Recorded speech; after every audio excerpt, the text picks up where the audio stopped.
Escute com fé o que diz a palavra de Deus. Naquele mesmo dia, o rei Assuero deu a rainha Ester a casa de Amã, inimigo dos judeus. E Mordecai foi trazido à presença do rei, porque Ester revelou que ele era seu parente. O rei pegou o seu anel sinete que havia tomado de Amã e o deu a Mordecai. E Ester pôs Mordecai por administrador da casa de Amã. Ester voltou a falar com o rei. Ela se lançou aos pés dele e com lágrimas lhe implorou que revogasse a maldade de Amã, o agagita, e a trama que ele havia arquitetado contra os judeus. O rei estendeu o cetro de ouro para Ester. Então ela se levantou, pôs-se em pé diante do rei e disse: se for do agrado do rei, se eu achei favor diante dele, se isso parecer justo aos olhos do rei, e se nisto lhe agrada, que se escreva uma ordem revogando os decretos concebidos por Amã, filho de Amedata, o agagita, os quais ele escreveu para aniquilar os judeus que se encontram em todas as províncias do rei. Pois como poderei ver a desgraça que sobrevirá ao meu povo? E como poderei ver a destruição da minha parentela? Então o rei Assuero disse à rainha Ester e ao judeu Mordecai: eis que dei a Ester a casa de Amã, que foi pendurado numa forca, porque tinha planejado matar os judeus. E agora, em nome do rei, escrevam aos judeus o que bem lhes parecer e selem o documento com o anel sinete do rei. Porque os decretos feitos em nome do rei e que foram selados com o seu anel sinete não podem ser revogados. Então foram chamados imediatamente os secretários do rei aos 23 dias do mês de Sivan, que é o terceiro mês, e segundo tudo o que Mordecai ordenou, foi redigido um decreto para os judeus, para os sátrapas, para os governadores e para os oficiais das províncias que se estendem da Índia até a Etiópia, 127 províncias, a cada um no seu modo próprio de escrever e a cada povo na sua própria língua. E também aos judeus segundo o seu próprio modo de escrever na sua própria língua.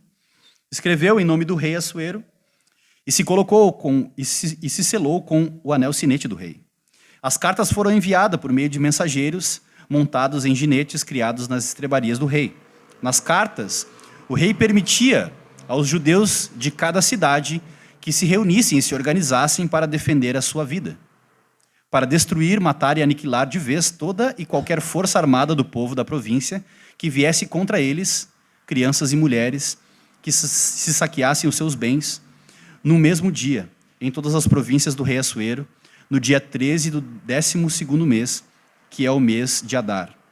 Uma cópia da carta que determinava a proclamação da lei em todas as províncias foi enviada a todos os povos, para que os judeus se preparassem para aquele dia, para se vingarem dos seus inimigos. Os mensageiros montados em ginetes que se usavam no serviço do rei partiram imediatamente impelidos pela ordem do rei. E a lei foi publicada na cidade de Suzã.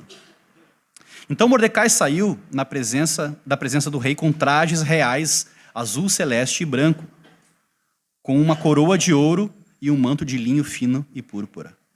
E a cidade de Suzã exultou e se alegrou. Para os judeus houve felicidade, alegria, júbilo e honra, também em cada província, em cada cidade aonde chegava a palavra do rei e a sua ordem. Havia entre os judeus alegria e júbilo, banquetes e festas. E muitos que eram dos povos da terra se tornaram judeus, porque o temor dos judeus tinha caído sobre eles. Vamos orar? Senhor, nós estamos diante da Tua santa palavra. Cremos, Senhor, que a Tua palavra foi inspirada pelo Teu Espírito. Nós cremos que essa é a palavra de Deus. A palavra de Deus que não muda conforme o tempo. A palavra de Deus que permanece para sempre. E nós te pedimos, Senhor, nos dá do Teu Espírito para que possamos compreender qual é a Tua vontade para o Teu povo, como Tu salva o Teu povo e aquilo que Tu quer fazer nas nossas vidas a partir dessa noite, em nome de Jesus. Abre os nossos ouvidos, abre o nosso coração e a nossa mente para que a Tua palavra possa penetrar como espada em nós. Em nome de Jesus nós oramos. Amém e amém. Amém? Você pode tomar o seu assento?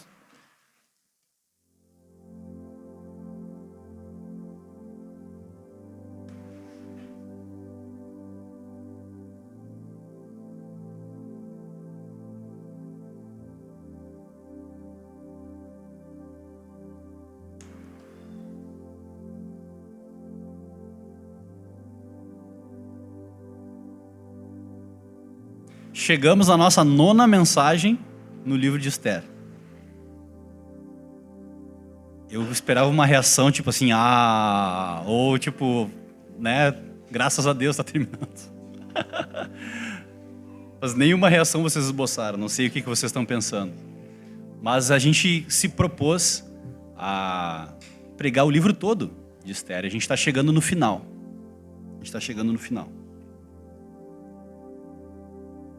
Como a gente viu no capítulo passado, no capítulo 7, o inimigo dos judeus, Amã, foi enforcado na sua própria forca, na sua casa.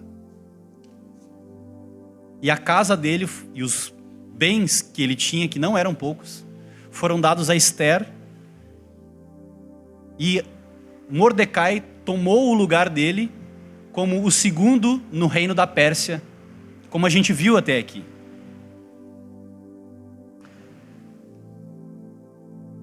Não sei se vocês já ouviram falar sobre uma expressão que se diz, ela foi cunhada pelo Tolkien, criador do Senhor dos Anéis, chamada eucatástrofe. Já ouviram falar sobre isso? Eucatástrofe? Não? Ninguém. Então eu vou explicar o que é eucatástrofe. Eu queria que ninguém soubesse mesmo para poder explicar o que é. Eucatástrofe é a virada do jogo. É aquilo que acontece em todo o enredo, em toda a história, que faz com que a história fique interessante. Sabe que toda boa história tem uma desgraça no início, né? Ou tá tudo bem, daí acontece uma desgraça. E aí a gente espera aquele momento da virada para que tudo fique bem no final e seja um final feliz. A maioria das histórias contém esse instrumento narrativo chamado eucatástrofe, que está presente em todos os âmbitos da vida, nas histórias, nos filmes. Toda boa história tem que ter uma boa eucatástrofe. Mas agora eu vou usar um termo moderno para isso. Esse termo eu tenho certeza que vocês conhecem, não me decepcionem, por favor. Chamado plot twist. Esse aí vocês sabem, né? Plot twist. Então nós chegamos no plot twist aqui do capítulo, né, do livro de Esther. Toda boa história tem a sua virada. Só para dar alguns exemplos de uma boa virada, não sei se você sabe, mas o Internacional de Porto Alegre foi campeão do mundo, né? Sabiam disso? Faz um tempinho já. E olha só, tinha tudo para dar errado. A sentença de morte contra o Internacional estava decretada naquele jogo. O Barcelona de Ronaldinho Gaúcho, Puyol, Deco, estava massacrando o coitadinho do Internacional.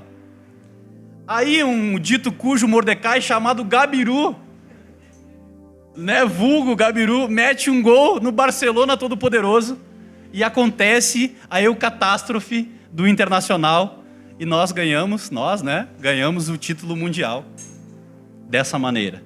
Então toda boa história tem, né, a sua eucatástrofe.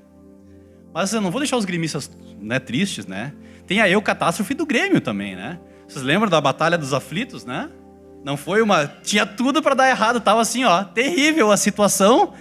E aí virou completamente o jogo e conseguiram sair daquela situação. Também foi uma eucatástrofe. Cada time com a sua glória, né? Um título mundial, outro com as Batalhas dos Aflitos, né? Mas tudo bem. Para quem não é do futebol, essa virada acontece também nas séries. Toda boa história tem um bom plot twist. As pessoas se encantam, anseiam por ver esse tipo de virada, se emocionam com esse tipo de história. E ela é encontrada em todas as áreas da vida. Bom, vamos para o livro de Esther, né? Para a história de Esther. Vocês lembram que no capítulo 7, Amã foi enforcado na sua própria forca, na sua casa. Mas vocês lembram que o rei Xerxes tinha falado para Esther assim, Esther, pede o que você quiser, pede o que tu quer. Até metade do reino eu te darei. E Esther faz o seu pedido. Esther pede primeiro pela sua vida, para que a sua vida seja preservada. E depois ela pede em favor do povo. Ela pede em favor do povo.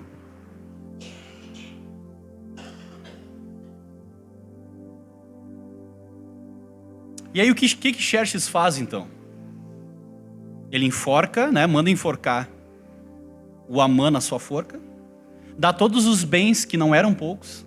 Amã era muito rico. Vocês lembram naqueles capítulos passados que Amã ofereceu uma grande quantia de prata para assinar o decreto? Então, era uma grande quantia de prata.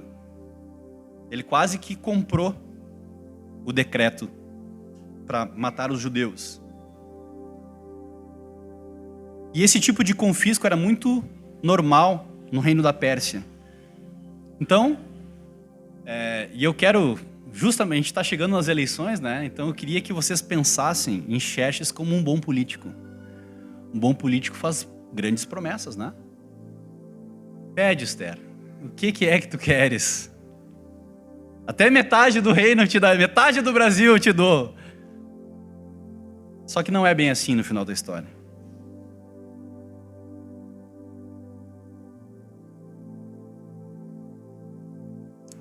Como todo bom político, Xerxes recompensou Esther e Mordecai, deu um cargo de confiança, né, para o Mordecai, meio que apaziguou as coisas, mas não atendeu o pedido de Esther. O decreto ainda está em voga. E o decreto dos medos e dos persas não pode ser revogado. Ele falou, eu te dou qualquer coisa, até metade do reino. Mas o decreto ainda está em voga.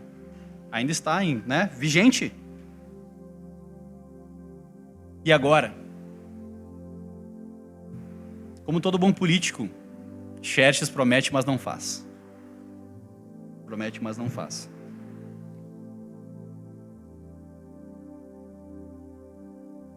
Como agora a gente vai... qual que é o verdadeiro plot twist da história? Xerxes recompensou Mordecai e Esther. Por que ele fez isso? Por que ele fez isso? Porque na cultura, na nossa cultura, lembram que eu falei no início da série que a cultura da Pérsia, trazendo para os nossos dias, é muito parecida com a nossa. Nós somos, eu digo, as pessoas do mundo são extremamente individualistas e materialistas, ou não são? São ou não são? As pessoas hoje em dia são cada dia mais individualistas e materialistas. Então Xerxes, com essa categoria de pensamento, ele falou, tudo que eles querem é que Mordecai fique no segundo lugar do reino e dá um pouco mais de dinheiro para Esther e vai ficar tudo bem. Eu não vou precisar cumprir todo o pedido dela. Ela vai se contentar com riqueza e com poder, que no fundo, é o que todos querem, é o que ele queria para si e é o que ele pensava que Esther e Mordecai queriam. Então ele deu os bens para Esther, colocou Mordecai como segundo do reino, mas o decreto ele não revogou. Ele não revogou.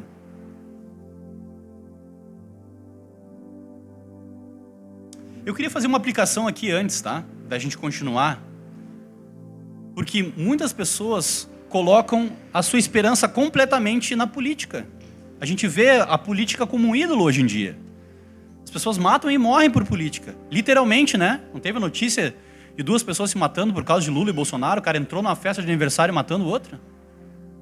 Por quê? Porque as pessoas colocam toda a sua esperança na política. Transferem a responsabilidade da redenção para um político que tem um mandato de 4 anos, 8 no máximo.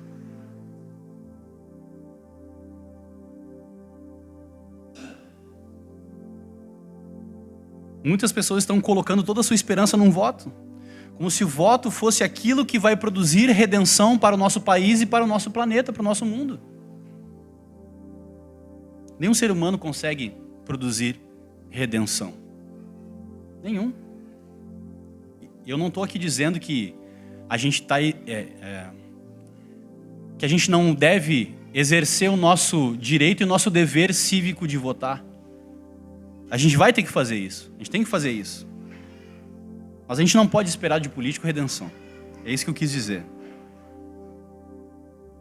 Além de transferir a nossa responsabilidade como agentes do evangelho nesse mundo para um candidato. Mas a pergunta que eu faço é a seguinte: à luz daquilo que nós conhecemos do evangelho, você acha realmente que o problema do Brasil é o governo? Ou o Brasil e o mundo estão sofrendo porque as pessoas estão distantes de Deus? Nós vamos trocar o evangelho por promessas que os políticos não vão cumprir no final da história? Irmãos, nós não lemos a Bíblia com os óculos da cultura. Nós lemos a cultura com os óculos do evangelho. Nós lemos a cultura com óculos do evangelho, com as lentes do evangelho.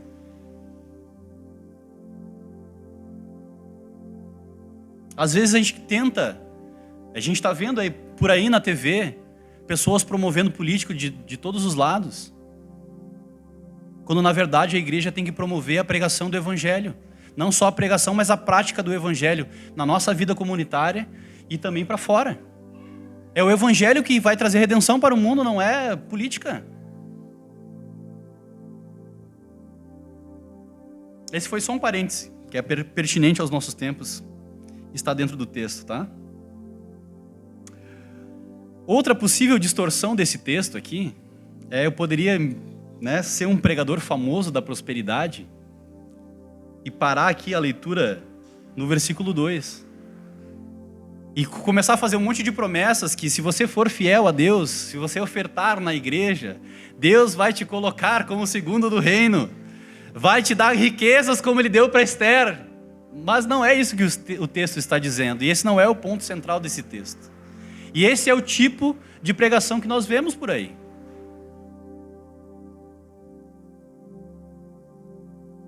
Esther recebeu poder do reino, riqueza, e no versículo 3, novamente ela entra na presença do rei, clamando por misericórdia pelo povo. Vocês perceberam isso no texto? Quantas pessoas virariam as costas para Deus e não estariam nem aí para os outros, se recebessem tudo aquilo que desejam? Todas as bênçãos financeiras que almejam, se a pessoa recebesse, não estaria nem aí para os outros.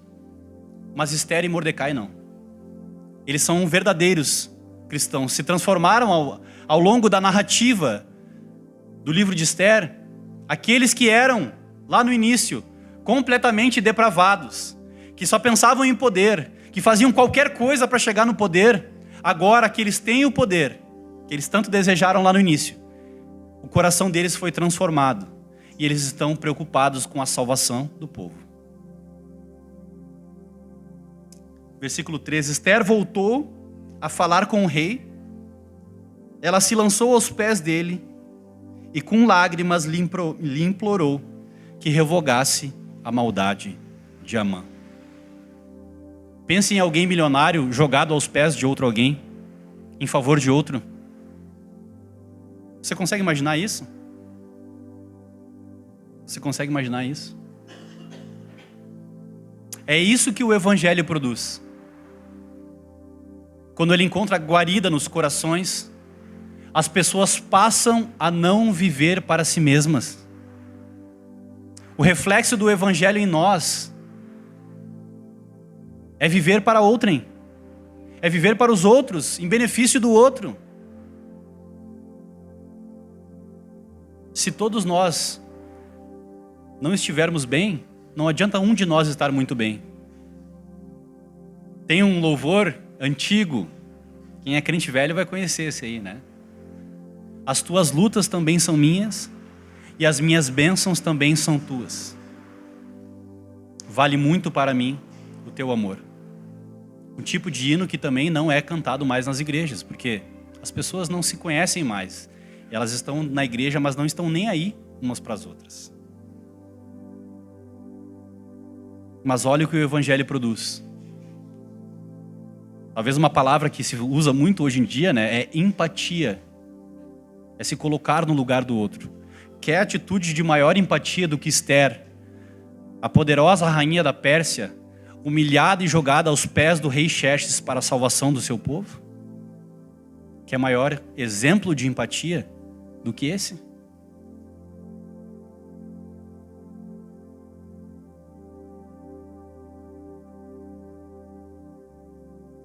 Esses não são os nossos valores.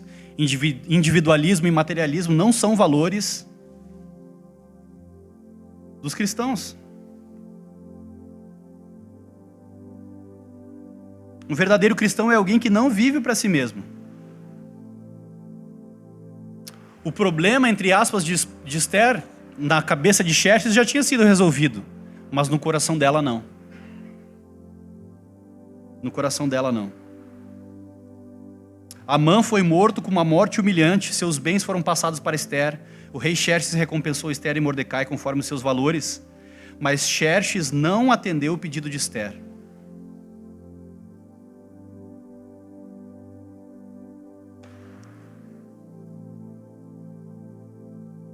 Aqui o texto não dá a mesma ênfase da primeira entrada de Ester diante do rei, mas como ele estendeu o cetro de ouro, dá a entender que mais uma vez ela entrou na presença do rei, correndo o risco de morte para a salvação do seu povo. Vocês lembram que da primeira vez ela vai para o palácio, ela fica ali, né, com medo e tudo mais, e aí o rei estende o cetro, e ela toca no cetro e convida ele para o banquete? Aqui mais uma vez, mesmo depois de ela ter sido honrada, ter enriquecido, ela se expõe ao risco de morte para a salvação do seu povo. Essa figura de Ester como essa mediadora da salvação é muito importante. Ela ilustra como Cristo foi o nosso mediador. Cristo não só correu o risco de morte, ele morreu no nosso lugar para conquistar para nós a salvação. E Ester faz esse tipo.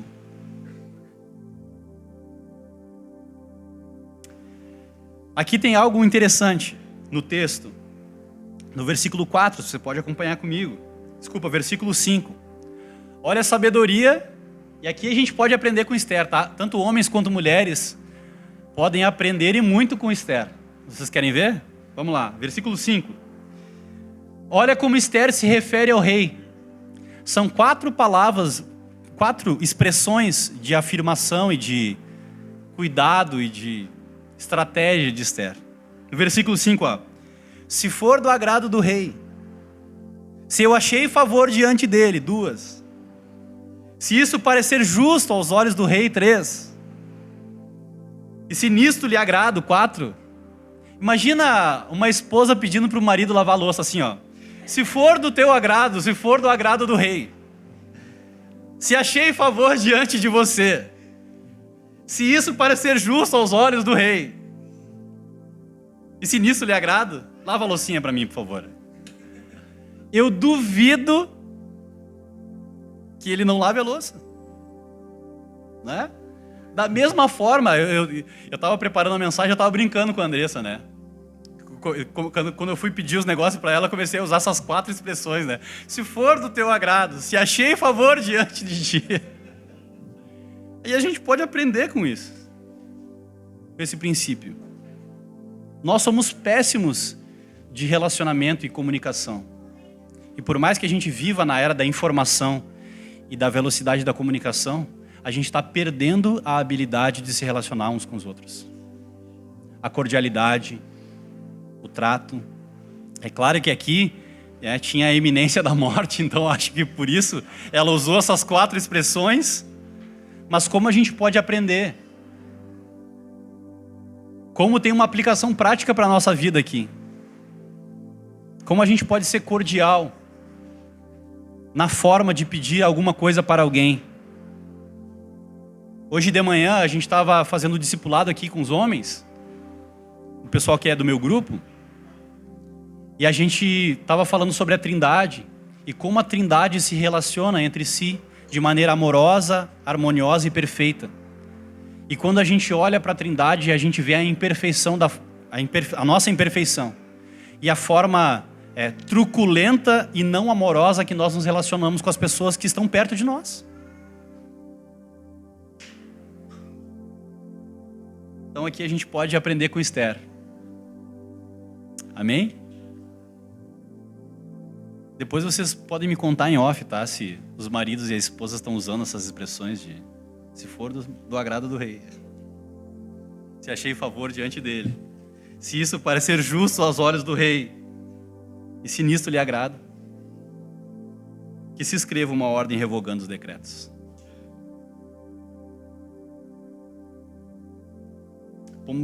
Versículo 6. Pois como poderia ver a desgraça que sobrevirá ao meu povo? E como poderia ver a destruição da minha parentela? Essa é uma cristã genuína falando. É impossível um cristão verdadeiro ver o sofrimento alheio e não se comover. E não se mover em compaixão. Assim como o bom samaritano se moveu em compaixão para levantar aquele que tinha sido atacado pelos ladrões.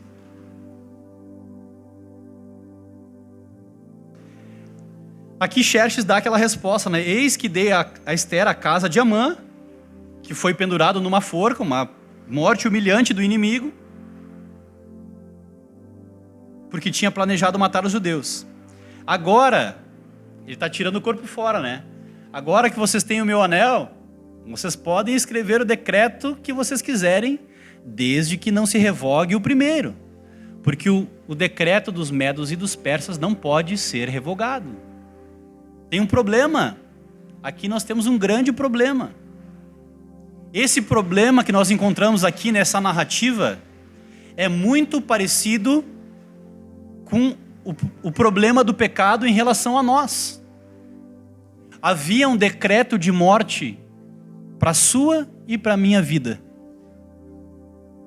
Um decreto irrevogável por causa dos nossos pecados. Um decreto de Deus. Aquele que pecar, certamente morrerá. Pois o salário do pecado é a morte. Mas o dom gratuito de Deus é a salvação em Cristo Jesus. Então olha o que acontece. No nosso caso, o decreto de morte foi executado na pessoa do nosso Senhor Jesus. E nós recebemos gratuitamente a salvação. Ele não só correu o risco de morte, ele sofreu a morte. Ele morreu a morte, a nossa morte, para que nós pudéssemos viver. Esse é o Evangelho. Vocês entendem como o livro de Esther, a mensagem do livro de Esther tem tudo a ver com o Evangelho? Às vezes a gente conta a historinha de Esther para as crianças, porque era uma rainha muito bonita e tudo mais. Mas essa não é a verdadeira mensagem do livro de Esther. A verdadeira mensagem do livro de Esther é o plot twist do Evangelho. O Evangelho, pode escrever isso aí, ó. O Evangelho é o plot twist de Deus. Em relação à história da humanidade. Em relação à história da humanidade. Tinha tudo para dar errado. A sentença de morte já tinha sido decretada para a nossa vida. Mas aí o Evangelho. A mensagem de que Deus salva pecadores. O plot twist de Deus. Entra em cena e muda a nossa sorte. E muda o final da nossa história.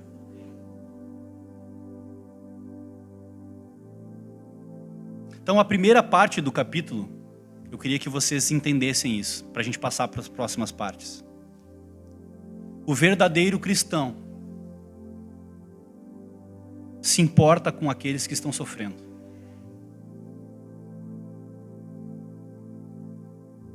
Esther e Mordecai tinham tudo que o mundo deseja.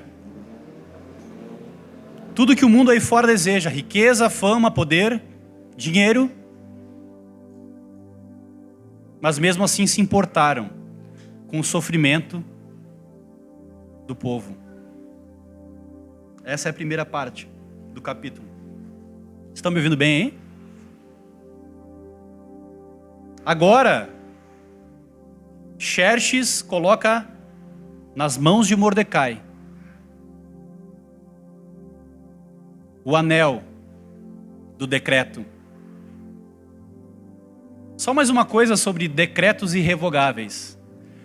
Se o decreto dos medos e dos persas era irrevogável, imagine o decreto do Deus soberano e todo-poderoso. Se Deus decretou a nossa salvação antes da fundação do mundo, quem é o homem para revogar esse decreto?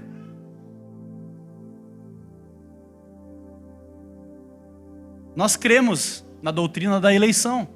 Nós falamos constantemente aqui sobre a doutrina da eleição. E a doutrina da eleição é exatamente isso.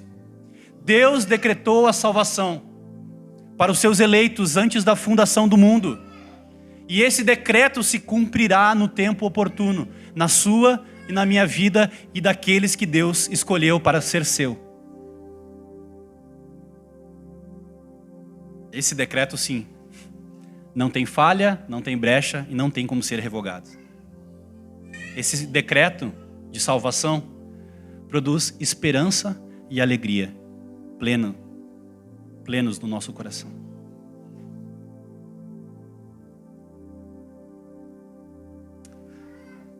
Porque os decretos feitos em nome do rei, que foram selados com o anel sinete, não podem ser revogados. Versículo 8. Versículo 9. Então foram chamados imediatamente os secretários do rei, aos 23 dias do mês de Sivã, que é o terceiro mês, e segundo tudo que Mordecai ordenou, foi redigido um decreto para os judeus. Cada um, vocês conseguiram perceber, vocês lembram no primeiro decreto? É bem espelhado. As palavras, as expressões são muito parecidas. Chamaram os governantes, os sátrapas, os oficiais das províncias, os mesmos termos que se estendem da Índia até a Etiópia, cada um no seu próprio modo de escrever e a cada povo na sua própria língua. Isso tem no primeiro decreto também. Ou seja, Mordecai usou as mesmas palavras do primeiro decreto para emitir um segundo decreto. E também os judeus, o seu próprio modo de escrever na sua própria língua. Escreveu-se em nome do rei Assuero e selou com o anel sinete do rei. As cartas foram enviadas por meio dos mensageiros. Nas cartas, o rei permitia aos judeus de cada cidade que se reunissem e se organizassem para defender a sua vida. Aqui a gente vê, essa tensão a respeito do cristianismo. E aí, pode arma ou não pode? A favor do armamento ou não? Vocês veem que aqui é um decreto reativo. A vida dos judeus estava em risco. E esse decreto já estava decretado. A única forma era se defender. A única forma era se defender. Às vezes as pessoas confundem cristianismo com pacifismo. E não são sinônimos. Não são sinônimos. É fato que Jesus disse: bem-aventurados os pacificadores. Mas nem sempre se promove a paz com bandeirinha branca. Se o judeu tivesse levantado bandeirinha branca, soltado pombinha branca, tinha morrido todo mundo. Saiu um decreto que eles poderiam sim se defender as suas propriedades e as suas famílias.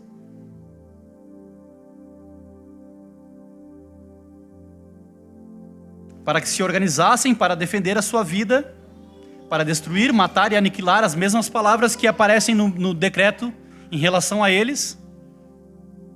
Agora eles também têm o direito de se defender, se necessário, se preciso. Agora pensem vocês, tá? Imagina os judeus espalhados pela Pérsia e saiu um decreto que no dia tal quem não fosse judeu poderia entrar na casa do próximo, pegar a mulher, bom, acho que essa TV aqui ia ficar bonita lá na minha casa. Eu vou querer, eu acho que vou levar. Esse era o decreto, um absurdo. Vocês lembram que no final do capítulo 3, Diz que a cidadela de Suzã estava perplexa com a maldade do primeiro decreto. Vocês lembram disso? Esse decreto era a pura maldade de Amã, com a conivência e ganância de Xerxes. Agora o povo judeu pode se defender. Agora o povo de Deus pode lutar. E o decreto era para que os judeus se preparassem para aquele dia.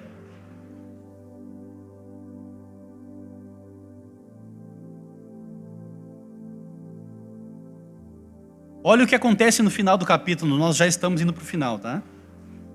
Versículo 15. Então Mordecai saiu da presença do rei, com trajes reais, em azul celeste e branco, com uma grande coroa de ouro e um manto de linho fino e púrpura.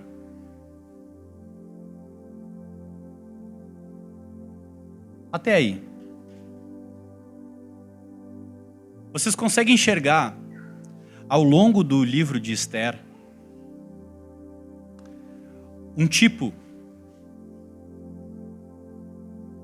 de Cristo, um servo sofredor, aquele que é humilhado no início,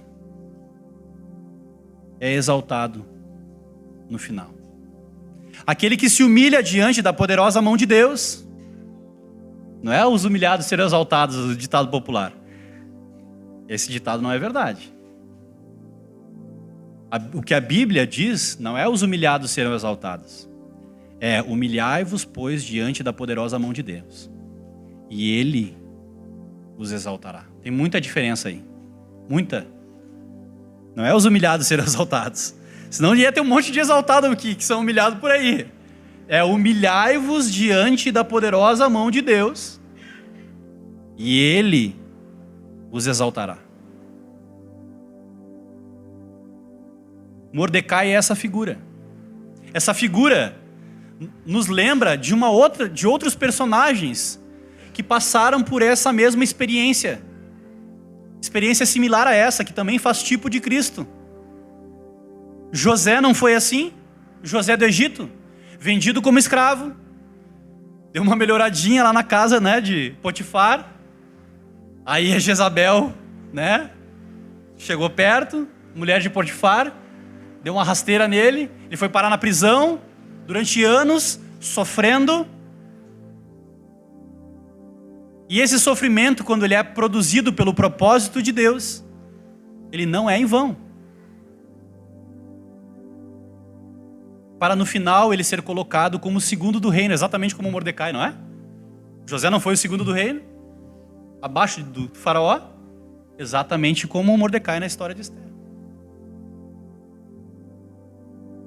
E essas figuras, esses tipos, nos apontam para o grande plot twist que eu falei, que é o plot twist do Evangelho. O Filho de Deus encarnou.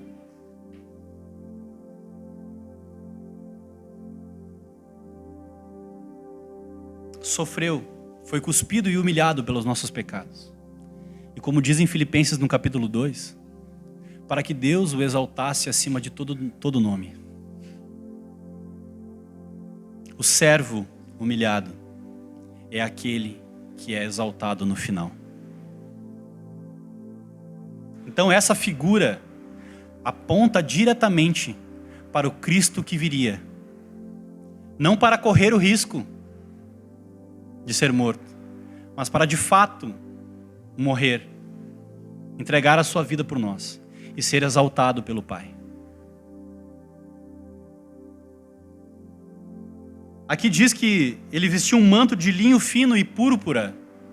Lá em Apocalipse, no capítulo 19, diz que os santos virão vestidos de linho. E olha o que aconteceu agora com esse novo decreto. E a cidade de Suzã exaltou e se alegrou. Para os judeus houve felicidade, alegria, júbilo e honra. Também em cada cidade da província. E em cada cidade aonde chegava a palavra do rei e a sua ordem, havia entre os judeus alegria, júbilo mais uma vez, das várias vezes que apareceram a palavra banquetes e festas. E muitos que eram dos povos da terra se tornaram judeus, porque o temor dos judeus tinha caído sobre eles. Vamos ter cuidado para a gente interpretar esse versículo aqui, tá? O que aconteceu aqui? Só quem é realmente mau se alegra com a injustiça. No capítulo 3, todos estavam perplexos com a maldade de Amã e de Xerxes. Agora que saiu um decreto justo, onde os judeus poderiam se defender, lutar pela sua vida, nem tinha chegado o dia ainda. Não tinha chegado o dia da redenção, não tinha chegado o dia que eles poderiam lutar e eles já estavam festejando, já estavam alegres.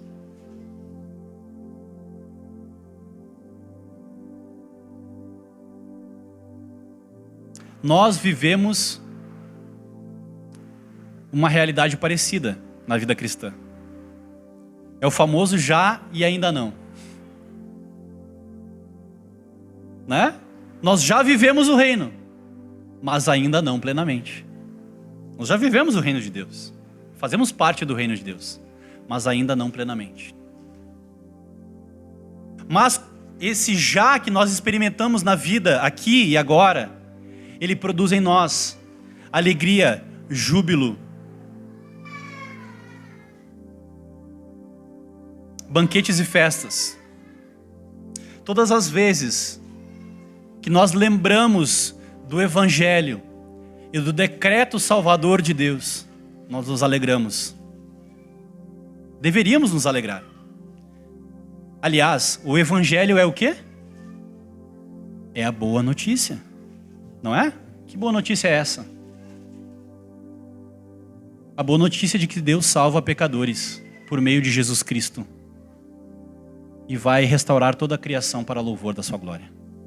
Essa é a boa notícia do Evangelho. Esse é o decreto de Deus. O Evangelho é a boa notícia. Aqui os judeus receberam uma boa notícia. E quando nós recebemos uma boa notícia, o nosso coração se alegra. Se nós entendermos exatamente o que o Evangelho produz em nós, nós nos alegraremos. Você está triste? Lembre-se do Evangelho. Lembre-se que havia um decreto de morte para a sua vida, mas que Deus decretou, através do Evangelho, esse plot twist. O decreto da salvação. A raiz da palavra do Evangelho, ela vem das guerras. O povo saía para guerrear. O povo saía para guerrear. E no meio da batalha, quando a batalha estava ganha, se mandava um mensageiro para dentro da cidade gritando: Evangelho, Evangelho, Evangelho. Nós não precisaremos mais morrer. As nossas propriedades serão preservadas, as nossas famílias serão preservadas. Essa é a boa notícia do Evangelho, para mim e para a sua vida.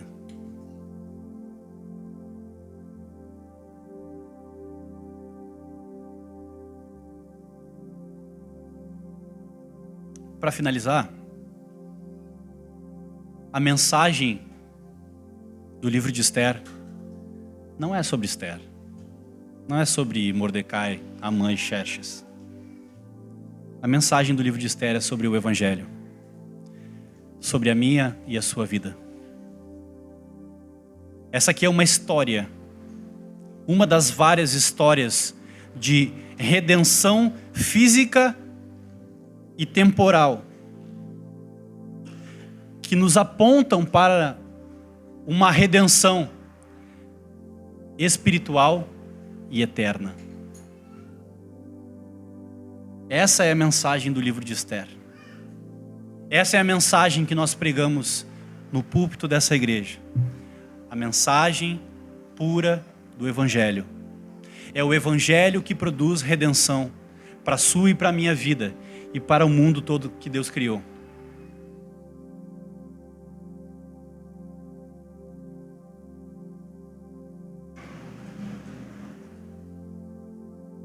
Aplicações, então, para o final agora. O verdadeiro cristão, eu já tinha falado, só para recapitular, é alguém que não vive para si mesmo.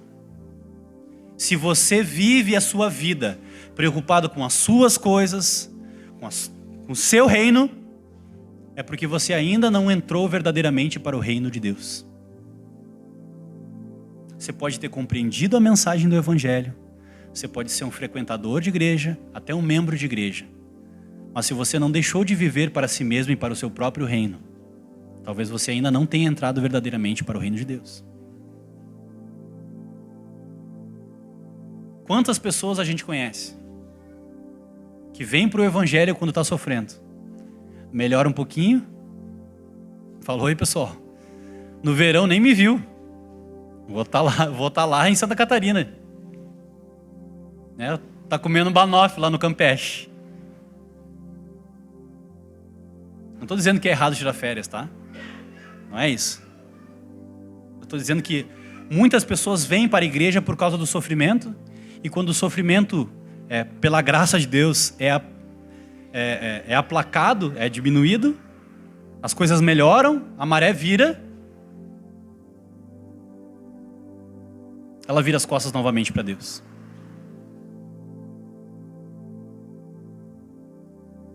Nós viemos aqui para cultuar a Deus.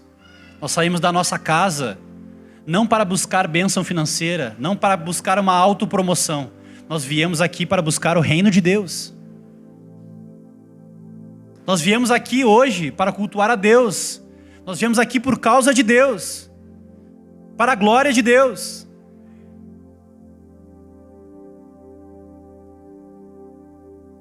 Um verdadeiro cristão não vive só para si. Vive para outrem e para a glória de Deus.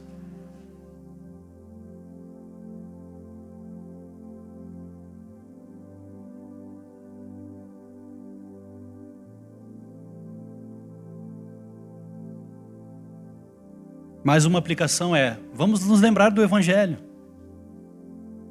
Vamos nos lembrar do Evangelho. Havia sim o decreto de morte apontado para a nossa vida, decretado para a nossa vida. O Evangelho não é anestesia para os sofrimentos dessa vida. Não é analgésico. O Evangelho é antídoto. O Evangelho é cura para a doença mortal que nós carregávamos do pecado. Nós precisamos lembrar do Evangelho. Havia um decreto de morte para nós, mas que Cristo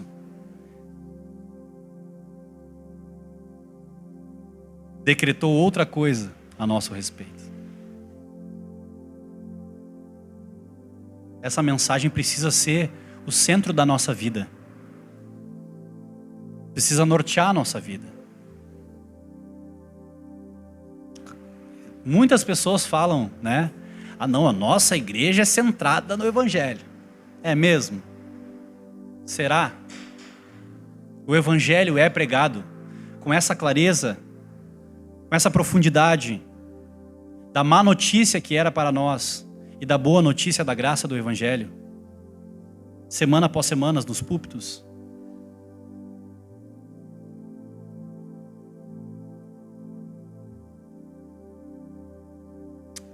Vamos nos lembrar do Evangelho.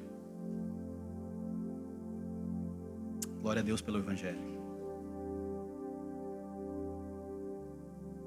Última aplicação.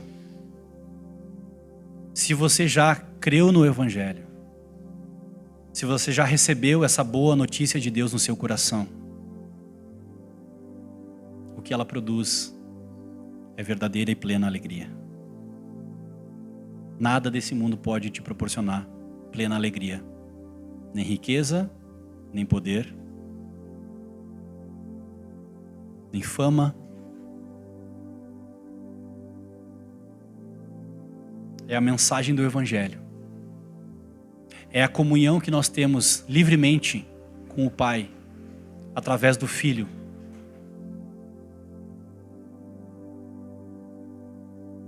Que nos produz verdadeira alegria. Quantas histórias, quantos testemunhos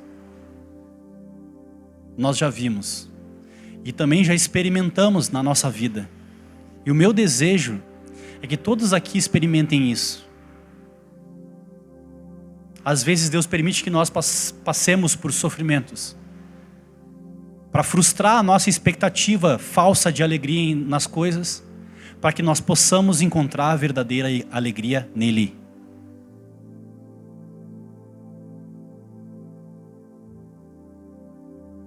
Nós possamos encontrar essa verdadeira alegria.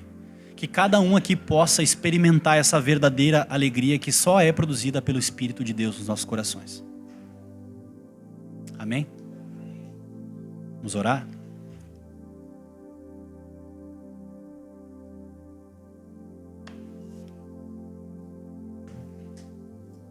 Senhor, obrigado pelo Teu Evangelho, Senhor. Obrigado porque mais uma vez Tu nos lembrou, Senhor, de como nós devemos viver a vida cristã. De que nós não devemos viver para nós mesmos, Senhor. Como diz na Tua palavra, Senhor, aquele que perder a sua vida, achará. Nos ajuda a perder a nossa vida. A não viver mais para nós mesmos, Senhor, mas nos ajuda a viver para a Tua glória. Em nome de Jesus. Obrigado por nos lembrar da nossa condição. Obrigado por nos lembrar que muitas vezes nós agimos diferente de Esther e Mordecai. Muitas vezes nós pensamos em nós mesmos. Buscamos o nosso próprio reino. Nos ajuda a viver para Ti, Senhor. Nos ajuda, Senhor, a valorizar e a desfrutar das bênçãos e da graça do Teu Evangelho dia após dia.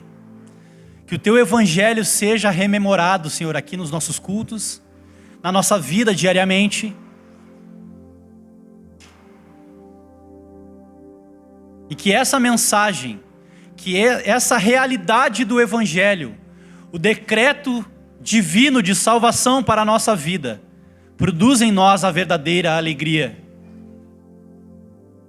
Em nome de Jesus, nós oramos. Amém? Amém.